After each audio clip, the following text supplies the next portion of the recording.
Hoje a gente vai ver um assunto que ele não é de digestão fácil, porém é um assunto bastante importante para todo mundo que lida com pessoas. A gente vai ver um experimento que mostra para a gente que muitas vezes as pessoas obedecem às autoridades, mesmo que isso vá contra os seus princípios, mesmo que não seja tão gostoso de fazer. E quando eu digo a gente, é você também, sou eu também. Isso faz parte da nossa natureza humana e a gente vai entender um pouquinho sobre esse experimento, da onde que ele veio e quais são as conclusões dele. O ano era 1962, na Universidade de Yale, Connecticut, Estados Unidos. Psicólogo chamado Stanley Milgram. Ele realizou um experimento para responder a seguinte questão: por que que as pessoas obedecem às autoridades, mesmo que as suas ordens contradigam o bom senso individual? O Milgram, ele foi influenciado por alguns acontecimentos depois da Segunda Guerra Mundial, durante o julgamento das pessoas que trabalhavam no Holocausto. E ele foi muito influenciado pelo processo de um dos nazistas, que ficou muito famoso esse processo dele. Meu alemão é péssimo, então, por favor, assim, ignorem a pronúncia. Esse cara se chamava Adolf Eichmann e era um dos mais altos militares da polícia nazista. O depoimento do Adolf Eichmann, ele chocou a comunidade de psicólogos, de médicos e de psiquiatras ao longo do mundo. Sabe por quê? Ele estava extremamente calmo, tranquilo e não mostrava nenhum arrependimento. Foi tão chocante que uma mulher chamada Hannah Arendt escreveu um livro chamado Eichmann em Jerusalém. E o Milgram se baseou justamente no livro dela. Ele ficou muitíssimo intrigado quando ele viu a pesquisa dela. Ele falou, cara, eu vou pesquisar isso mais a fundo. No livro dela constam algumas frases do Eichmann, que ele falava o seguinte: é necessário traçar uma linha entre os líderes responsáveis e as pessoas como eu, forçadas a servir como meros instrumentos nas mãos dos líderes. Gente, ele falava isso com uma tranquilidade incrível. E outra frase dele: eu não era o líder responsável, eu não me sinto culpado. Justamente esse comportamento, essas falas dele, fizeram com que o Milgram bolasse essa experiência para verificar a obediência e o efeito da autoridade na capacidade de uma pessoa de prejudicar outro ser humano. E esse foi um dos experimentos mais chocantes sobre a obediência à autoridade. Eu vou dividir minha tela com vocês. Esse é o Milgram e esse é um dos aparelhos que ele construiu para fazer a experiência. Eu vou detalhar a experiência aqui para vocês. Para fazer a experiência, ele foi atrás de 40 voluntários, ele fez anúncios nos jornais, ele não escolhia quem eram esses voluntários. As pessoas iam lá e falavam, ok, eu quero participar desta tal experiência. Ele fazia um teste de sanidade mental nessas pessoas e pagava adiantado. Ou seja, elas podiam levantar e ir embora e estava tudo certo, já tinham ganho o dinheiro da experiência. Os voluntários, depois que ele chamou todas essas pessoas, ele sorteou entre os papéis de professor e de aluno. Então, uma parte dos voluntários virava professor e uma parte dos voluntários virava aluno. Olha aqui, vocês conseguem observar que esse carinha aqui com o jaleco, né, era o pesquisador, ou um dos pesquisadores, e esse senhor aqui, bonachão, era um dos voluntários. O pesquisador-chefe, ou cientista, ele estava devidamente paramentado e conduzia a experiência. Então, jaleco todo ali, cara com jeito, com pinta de pesquisador. O aluno ficava o aluno que era um voluntário, ficava dentro de uma cabine, amarrado a uma cadeira elétrica, ligada a um gerador de choque elétrico. Então, esse aí é o voluntário aluno, preso numa cadeira elétrica, ligado a um gerador de choque elétrico. O aluno teria que memorizar repetidos pares de palavras e depois ter que repetir esses pares de palavras para o outro voluntário, que era o professor. Vou parar de fazer as pinças, já entenderam, né? O desenho aqui é esse, ó. Vocês vão encontrar esse desenho facilmente na internet. O pesquisador, tá aqui eu apontando com o dedo, bonito, né? O pesquisador, aqui, esse era o professor, essa é a máquina de choque, essa que a gente viu aqui, ó. Essa máquina do Milgram, uma máquina que dá choques. E esse aqui é o aluno, que vocês já viram aqui, a foto real do experimento, ele fotografou tudinho, tá? E aqui tinha um vidro, né? E o professor tinha a máquina dele ligada à braçadeira, ali, a cadeira elétrica do aluno. Beleza? Toda vez que esse aluno errasse uma das sequências que o professor pedia para ele falar, o pesquisador mandava dar choque nesse aluno. Se esse aluno se recusasse a responder, o pesquisador também falava, manda choque nele. E o professor tinha que dar o choque. Olha a cara do professor ali, tá vendo a máquina? Esse aqui era um voluntário também, tá? Os choques, gente, variavam de 15 a 450 volts. Eram várias chaves, vocês viram ali naquela foto do Milgram como é que era o aparelho. Então, tinham várias alavancas, cada alavanca ia aumentando o nível do choque, acho que era de 15 em 15 ou de 30 em 30 volts. Acima de 300 volts, uma pessoa começa a gritar, a urrar de dor.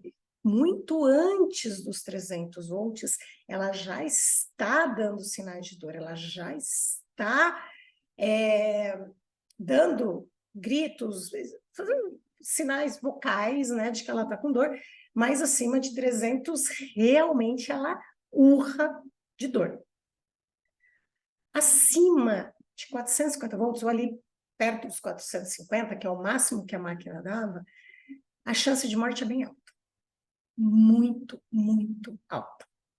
Tá? De 300 a 450, tem bastante choque para ser dado ainda entre o urro de dor até a pessoa morrer. E cada vez que vai aumentando isso, ela vai sofrendo muito, dos 300 até os 450, que é praticamente a morte dela. Aí você está pensando o seguinte, né? Quando o aluno dava uma resposta errada, o professor dava o choque e ia sucessivamente crescendo. Então, o que estimula esse professor a dar o choque?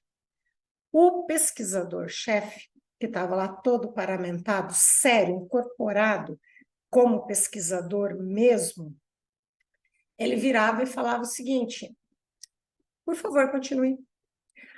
Cada vez que o professor relutava em dar o choque, ele ia aumentando o estímulo. Então, relutava de novo, ele falava, o experimento requer que você continue. Se ele continuava relutando, é absolutamente essencial que você continue. E, por último, ele falava, você não tem escolha a não ser continuar. Percebe que ele não está convencendo ninguém? Ele não entra numa discussão, ele simplesmente vai falando, faça, faça, faça e faça, cada vez apertando um pouco mais o professor que está ali. A expectativa dos psiquiatras na época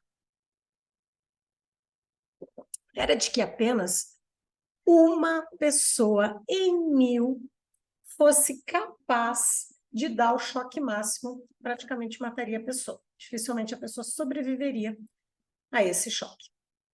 1 em 1000 eram os que os psiquiatras pensavam. Pense aí você agora, quantas pessoas você acha que dariam um choque? Qual é esse percentual? É 1 em 1000? É 1 em 500? É 1 em 1 milhão? Quantas pessoas você acha que dariam um choque para matar uma pessoa que elas não conhecem, nunca viram mais magra na frente delas, ou mais gorda, ou mais bochechuda, o que você quiser? Quantas pessoas vocês acham que dariam o choque para matar um desconhecido? uma pessoa que você nunca viu na sua frente, que você simplesmente recebeu a ordem de vai lá, executa. Quais foram os resultados? 65% dos professores voluntários aplicaram o choque de 450 volts sempre que eles foram autorizados. 65% de pessoas comuns praticamente executaram, mataram pessoas que elas não conheciam de forma voluntária. Elas não estão numa trincheira de guerra. Elas estão dentro de um laboratório. Elas não são treinadas emocionalmente para conseguir fazer essa execução, fazer esse nível de tortura. É difícil falar, tá? 65%. 35% deram choques entre 300 e 375 volts e depois se recusaram a prosseguir. 300, a pessoa está urrando de dor. 35% das pessoas prosseguiram. Continuaram aplicando. Lembra que de 300 para 375 tem algumas rodadas de choque. Até que elas não aguentaram mais e saíram. Só 35%. 65% foram até o final. 100% das pessoas aplicaram choque de 300 volts, que é aquele que o aluno está gritando de dor. Gente, até ele chegar a gritar de dor, ele deu outros gritinhos menores de dor até chegar lá. 100% das pessoas, elas sabiam que desde o primeiro choque, a pessoa estava sentindo dor.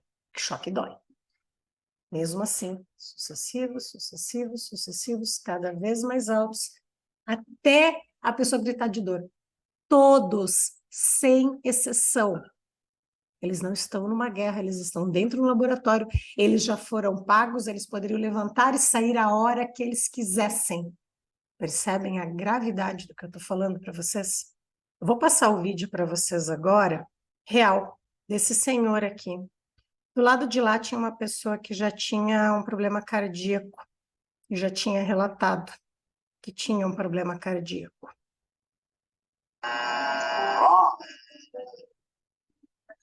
What the 180 volts? Please continue. 180 volts. I'm not going to kill that thing at that. Compared to milligram, one of the things that's a prerequisite for carrying out acts that are evil is to shed responsibility from your shoulders and hand it over to the person in charge. And who's going to take the responsibility if anything happens to that gentleman? I'm responsible for anything that happens to you. Continue, please. Next one, slow. He didn't hold any gun to anybody's head. Just the fact that he conveyed a sense of authority. Roughly 60-65% of the people went all the way to the top of the shock board. 450 volts. That's it. Now continue using the last switch on the board, please. The 450 switch for each wrong answer. Continue, please. I'm not getting no answer. Don't the man's help mean anything? Whether the learner likes it or not. But he might be dead in there. Milgram made the point, I think, very effectively, that the Nazis were all a bunch of psychopaths at Pilsen and Dachau, at a death camp from the middle class in New Haven. Who was actually pushing the switch? I was. But he kept insisting. I told him no, but he said it's got to keep going. What kind of obedience would Milgram get today if he were to do the experiment today? Pois é. Qual é o nível de obediência que a gente espera hoje em dia? Turma, é praticamente o mesmo. A boa notícia é que os alunos eram autores da própria universidade e simulavam receber os choques. Ninguém morreu. Nunca mais essa pesquisa foi autorizada a ser repetida. porque os alunos e professores que fizeram parte dela tiveram traumas profundos. Por quê? Os professores obedeceram a ordens tão cruéis. Esses professores, eles não eram monstros sádicos, como eu falei, eram pessoas com sanidade mental, eram pessoas comuns, vindo de várias classes sociais, porém, eles estavam colocados em situações especiais. Eles estavam diante de cientistas devidamente aparentados, autoridades, e não era uma universidadezinha qualquer, era Yale. Não era um pesquisador qualquer, era um pesquisador de Yale. Estes professores, eles tinham um forte desejo de se mostrarem competentes na tarefa. Ele não ia frustrar uma autoridade daquela. E eles estavam muito absorvidos pelo caráter da experiência. Esse tipo de experiência mostra para a gente muito sobre o conhecimento do ser humano, da nossa condição, da nossa natureza humana, da gente trabalhar por uma causa maior, que pode ser uma ciência, que pode ser uma política, que pode ser uma religião, que pode ser uma prática. Quantas vezes vocês já escutaram, eu cumpria ordens?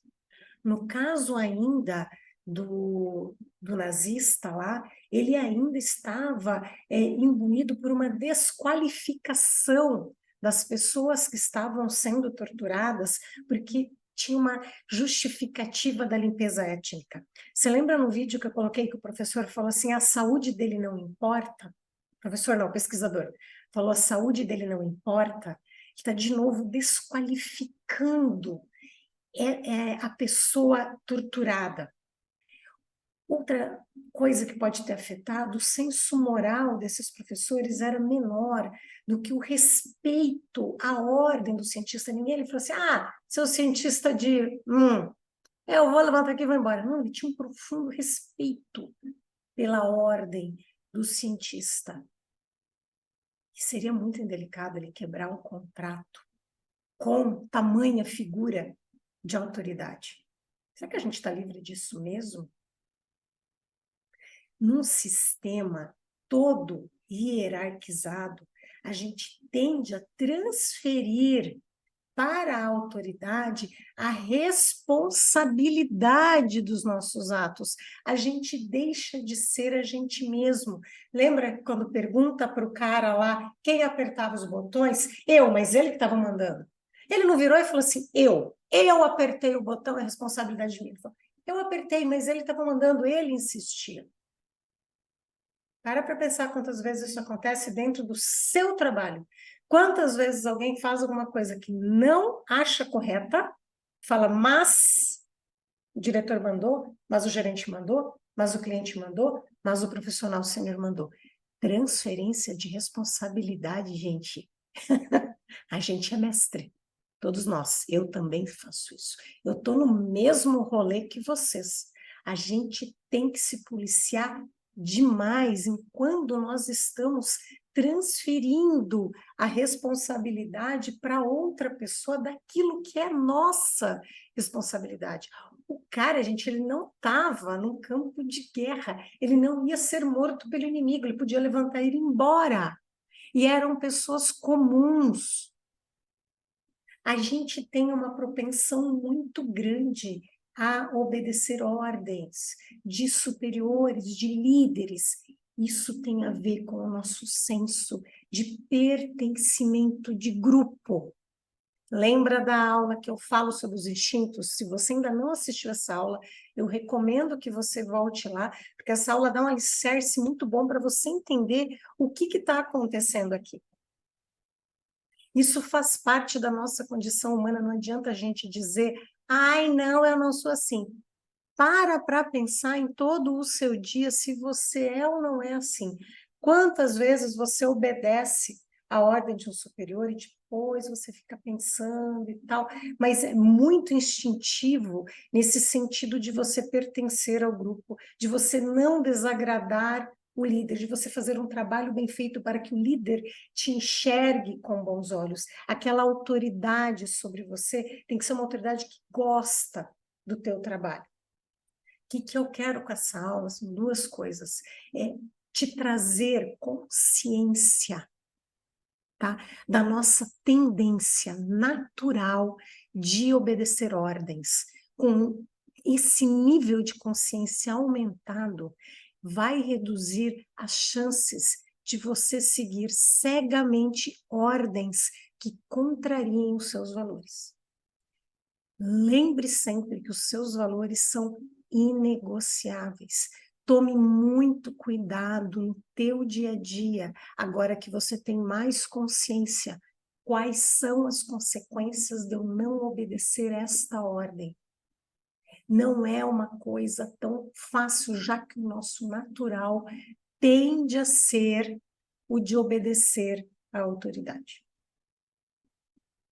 Te ajudar um pouquinho mais em relação ao dia a dia de trabalho. Você precisa criar mecanismos dentro do teu grupo de trabalho para quebrar a hierarquia. Tá? Como é que eu fiz? Eu tive a sorte, isso foi sorte mesmo, de ter tido um mentor maravilhoso que me explicou isso bem no começo da minha jornada de liderança. Isso me ajudou muito a ser uma líder muito humana. O que é que eu fazia para quebrar essa hierarquia nos momentos assim que eu mais precisava? Existem alguns momentos que a hierarquia te ajuda, mas eu queria usá-la realmente em poucos momentos. Na maioria dos momentos, deixar as pessoas à vontade. O que eu fazia? Eu mostrava as minhas fragilidades. Então, o dia que eu estava de mau humor, estava de mau humor. O dia que eu estava irritada, o dia que eu estava com dor de dente, dor no pé, sei lá, eu sempre tentava me mostrar a pessoa mais comum do planeta, falava que eu assistia na televisão, falava que eu ficava brava com alguma coisa, que eu gostava de comer, o que eu não gostava, o que eu lia, enfim. Eu ia falando o máximo possível do quanto eu sou parecida com qualquer uma das pessoas que estão ali. Uma coisa que eu fiz bastante, que às vezes até alguém me criticava e eu, a maioria das vezes eu deixava para lá, é isso. Eu gosto de falar sentada. Porque quando eu falo sentada, eu sou mais brother do que todo mundo. Então, eu dei muito treinamento, confortávelzinha, sentada na minha cadeira, principalmente quando fazia aquelas salas em U, eu sentava ali no meio de todo mundo, falava. Já fiz muita reunião sentada no chão, gostava muito de trazer essa coisa mais de igualdade ali entre as pessoas e não aquela coisa de, né, o fato de você estar em pé, né, já dá uma certa hierarquia. Então, são sutilezas, tá? Mas são sutilezas que trazem um efeito. Agora, você pode estar pensando assim, nossa, Márcia, mas eu faço tudo isso, meu grupo é super aberto comigo, eles falam comigo, é assim, eles são muito à vontade comigo.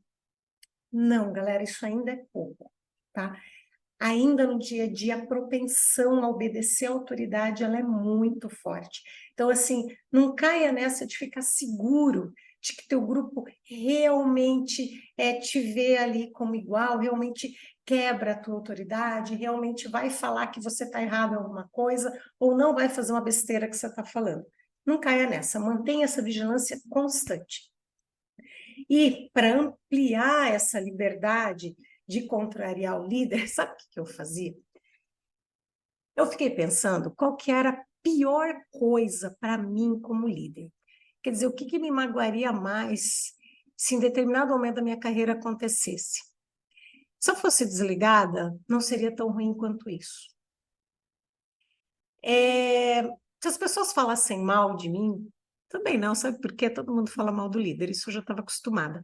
Mas tinha uma coisa que se eles falassem, iria me magoar profundamente.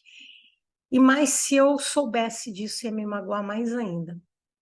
Aí, para mim, seria a falência como líder. Sabe o que é? Eu não queria ser uma chefe sem noção. Isso, para mim, é a pior coisa que um líder pode ser. É o chefe sem noção, é aquele que não sabe o que está falando, é aquele que vive em Nárnia, que vive no mundo da lua, que não tem a menor noção do dia a dia de trabalho das pessoas, que quando vai se colocar em alguma reunião, para fazer uma sugestão, que as pessoas falam, meu Deus do céu, ela não tem a menor noção do que acontece com a gente. Ela não tem a menor noção do quão difícil é fazer isso, ela não tem a menor noção de quantas vezes eu vou ter que ficar até mais tarde para fazer isso. É aquela coisa da pessoa que está totalmente fora da realidade dos seus subordinados. Isso, para mim, seria a pior coisa. O que eu fazia? repetidamente.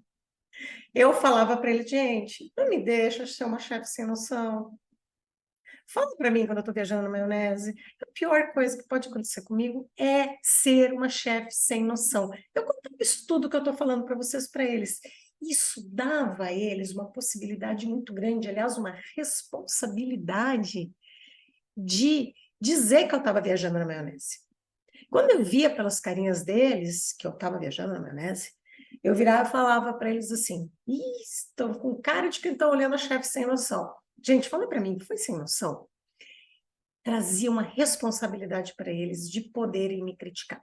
Gente, esses são os mecanismos que eu encontrei. Lógico que você pode encontrar e deve encontrar os seus próprios mecanismos para você conseguir fazer com que as pessoas consigam quebrar mais a tua autoridade nesse sentido de fazer coisas que elas não acreditam. Não é que você não vai ter autoridade, não é isso que eu estou dizendo, mas elas não podem obedecer cegamente aquilo que elas não querem fazer, porque elas sabem que aquilo vai dar errado, tá? Porque você está pedindo um negócio absurdo e mesmo assim elas vão fazer. Tá? Espero que vocês tenham gostado dessa aula. Eu sei que é uma aula difícil, de vez em quando eu vou trazer esses assuntos aqui. Me manda mensagem, me manda comentário, me diga o que você achou. Vamos debater. Beijo para você.